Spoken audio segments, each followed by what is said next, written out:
Now, stakeholders in the water sector are calling on the county government to allocate more resources in the provision of water to the population.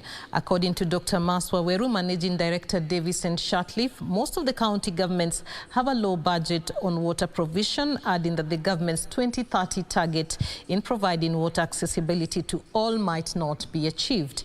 This as millions across the world marked International Water Day on Monday. This is Lelen village in Baringo County. Years of struggling to access clean water finally came to an end.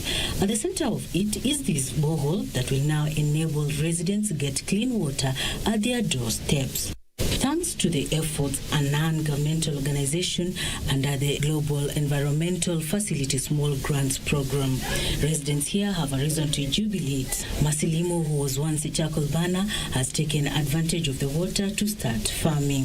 Tumepanda mboga, tuko na mboga kwetu, tuko na mahindi, kila aina ya mimea ile tumepanda inakuwa, maji inasaidia kwa shule, inasaidia kwa nyumbani, mifuko wanakunywa. In Turkana County, residents of Lokopu have a reason to smile after Loima National Government Constituency Development Fund began drilling the first borehole.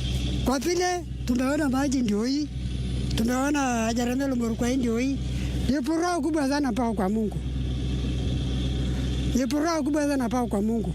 But none of those members of parliament have tried or even worked hard to ensure the people of Kaapus, the people of Kawalase or even Lomeyan area have water.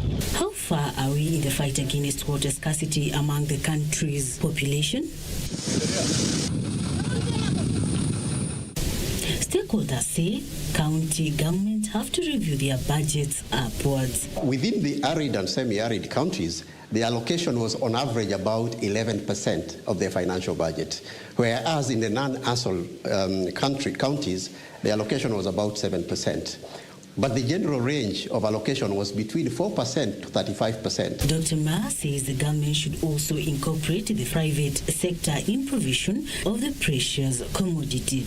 And this is where the link comes in quite strongly, in the sense that while the government does the administrative policy and implementation, they need to have a supplier who is able to provide and respond in good time to provide it. Increasing water capacity, also according to the water experts, can be a solution to water scarcity in the country. From the national level is where we have a lot of work, in the sense that we always have oversupply of rainfall, which is a big source of water. And then we have flooding. And this is where in my first statements I was talking about the need of creating more dams. And as the globe celebrates Water World Day, majority of Kenyans will agree that there is still more to be done to achieve the universal and equitable access to safe and affordable water for all.